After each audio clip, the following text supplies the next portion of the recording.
everyone, it's Dr. Swathi Varanasi, or Dr. Swathi. I'm an integrative pharmacist, wellness entrepreneur, and the new host of the Element Apothic Show on the Pharmacy Podcast Network.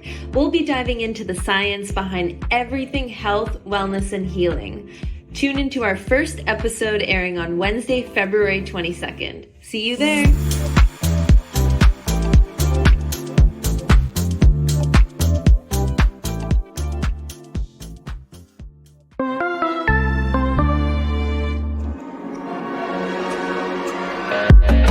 You're listening to the Pharmacy Podcast Network.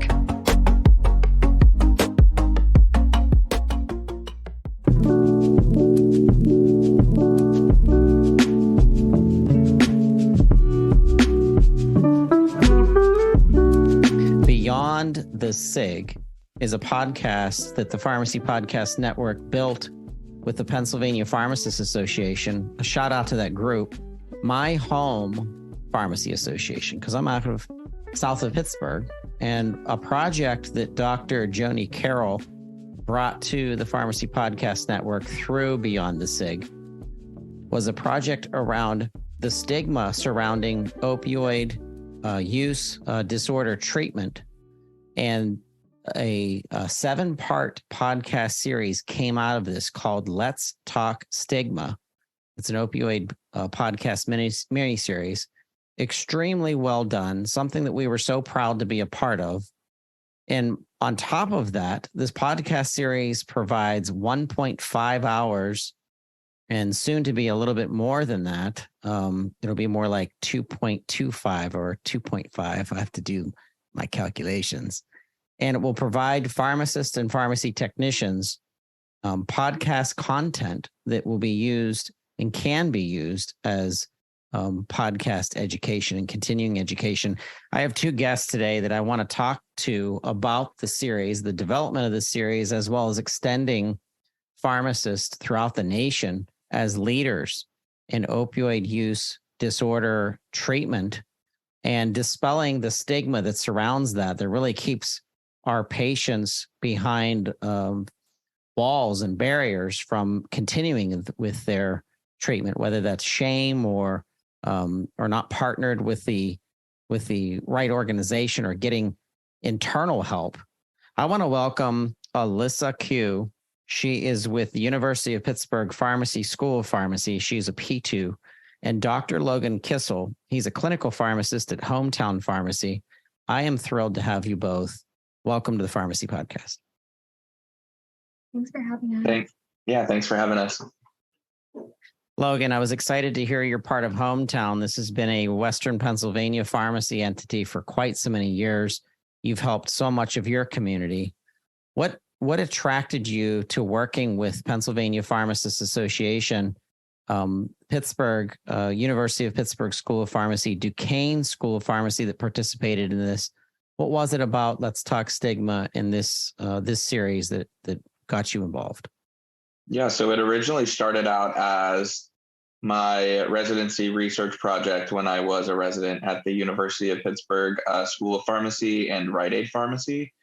So that's kind of where the development of the podcast came about. They were already kind of planning it, and they needed someone to kind of get in there and spearhead it, matched along with all of my interests with stigma relating to opioid use disorder. So kind of just went from there.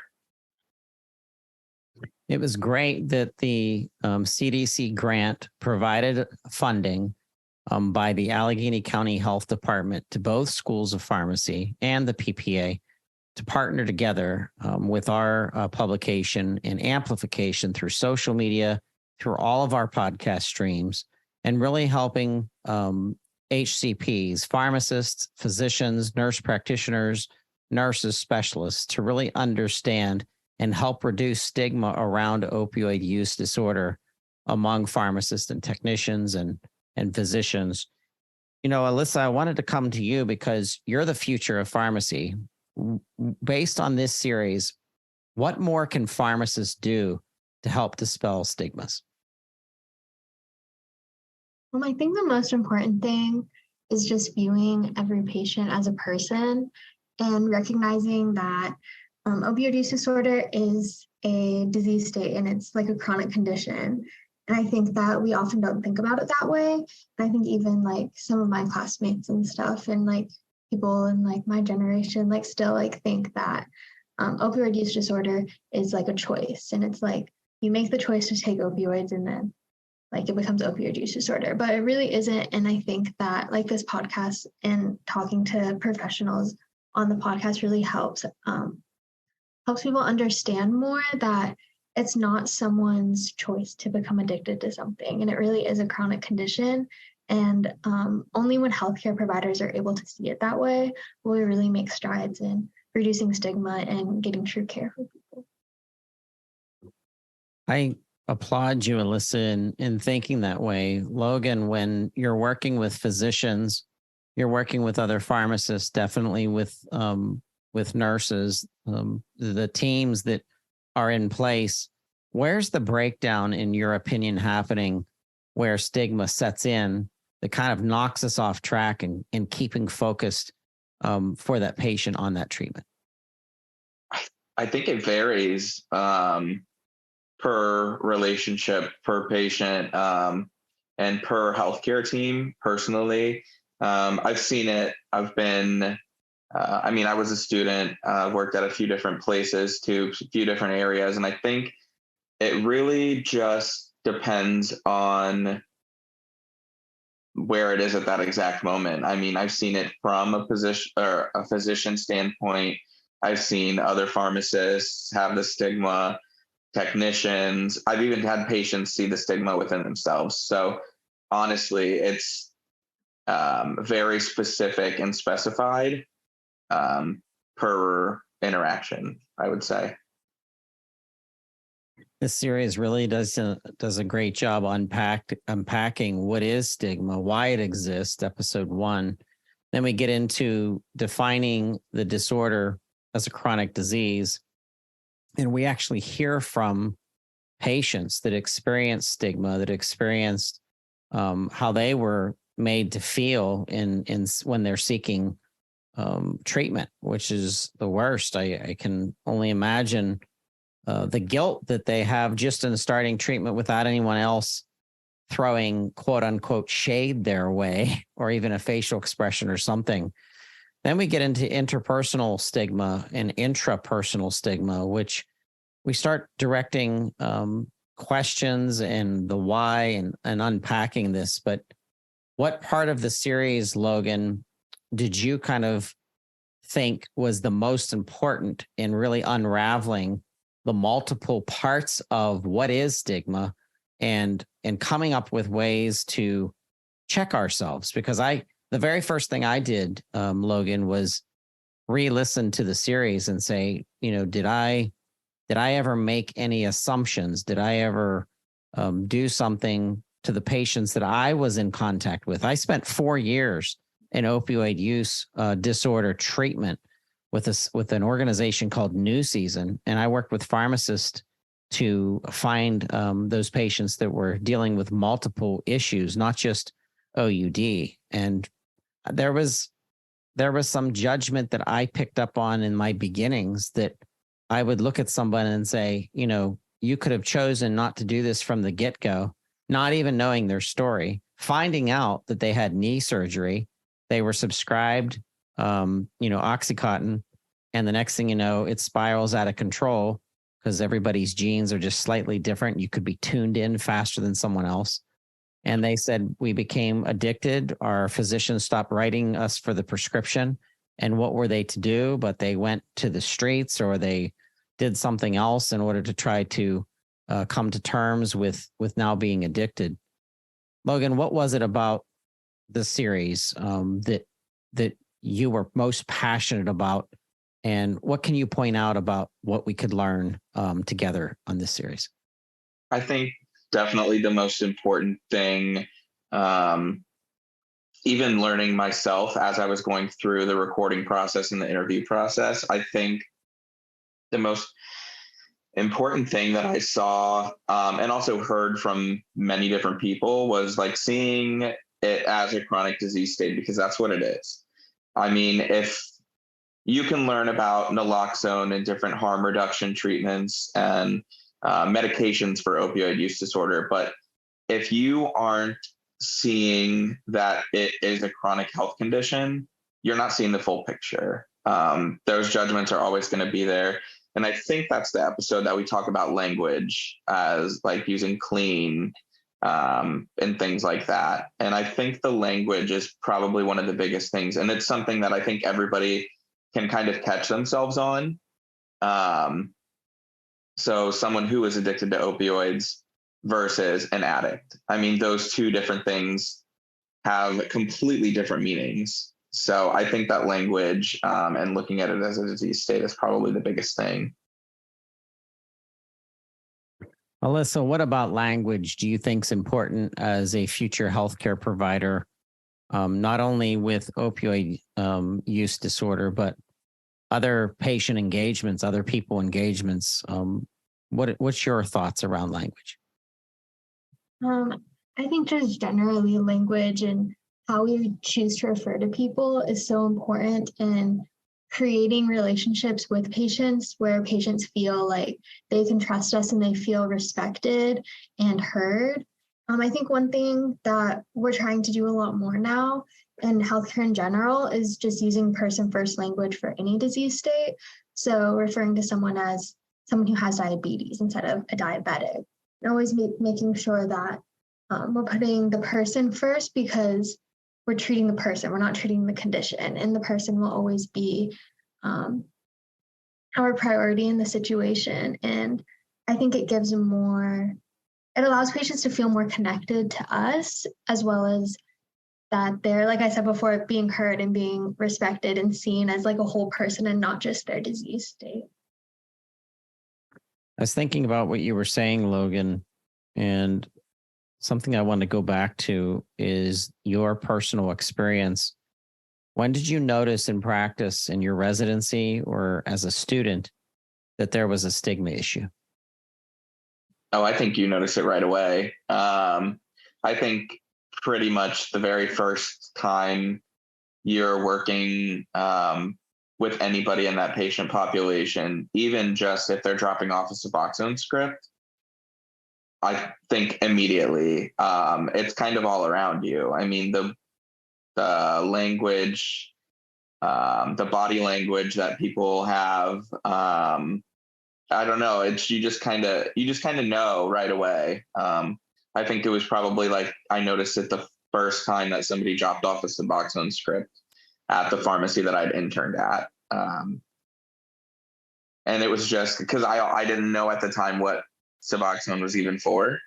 And so I think I had asked about it and they're like, oh, that's like when people are like on heroin or addicted to drugs. Like, and I didn't really think anything of it, but I mean, going through my schooling and learning about like what I was doing pharmacy for, I think it really changed my viewpoints on things. And I realized that these people need just as much help as anybody.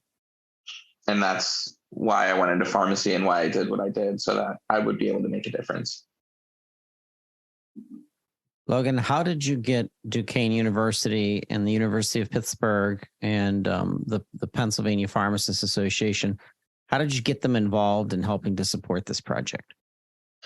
So I was lucky because, like I said, I did the residency with the University of Pittsburgh School of Pharmacy and Rite Aid Pharmacy.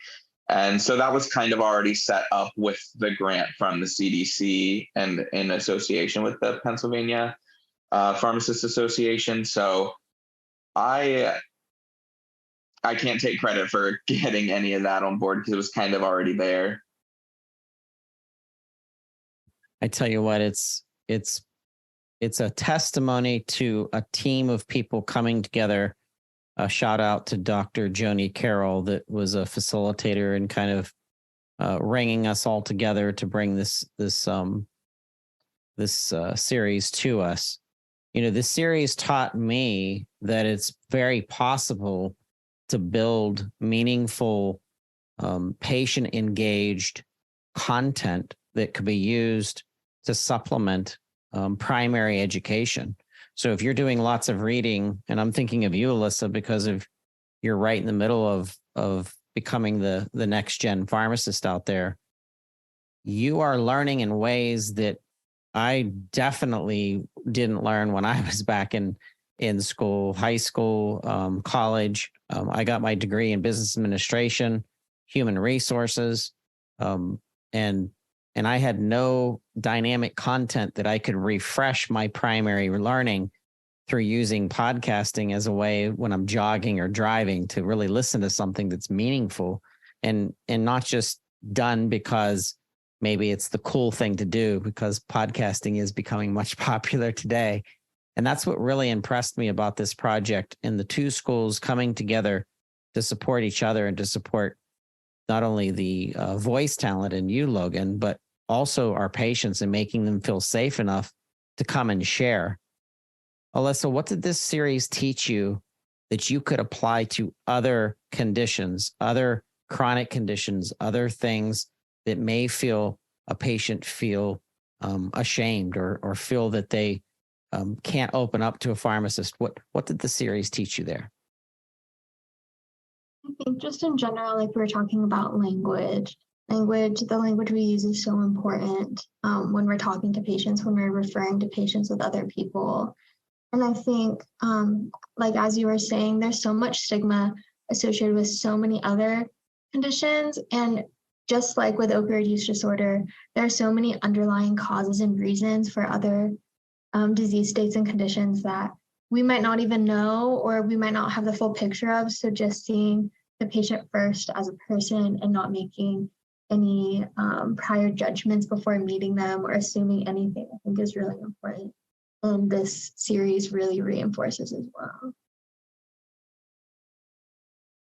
Logan, I think of other conditions where the guidance of our pharmacists are critical to not only adherence, but the comfort and the trust that pharmacists are building with people in the community and defending them by assuring that their care will continue regardless of what they're going through. I think of people that are struggling with HIV or Hep C or something else that may come with a stigma, and how that has been dispelled. And I do want to point out a comparison between, I think, right where we are today with the stigma around OUD or MOUD, as it's specified in episode 4, that medication that's directed with counseling and with follow-up and with responsibility and accountability tied back to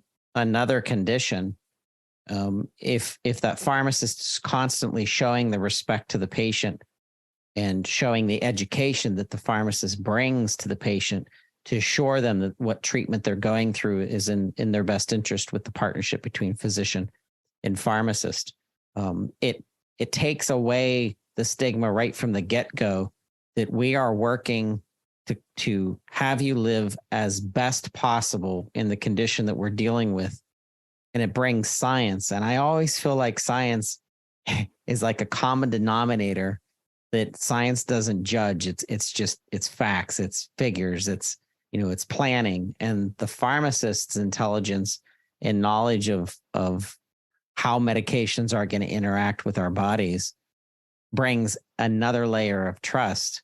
So as a pharmacist in the field and someone that's in the trenches, Logan, what are you doing to kind of set the stage for dispelling other myths or bad information, or what you went through with the pandemic? Goodness gracious, I'm sure what you experienced, but what has the series taught you about other aspects of how important it is to be a leader in healthcare as a pharmacist for your community?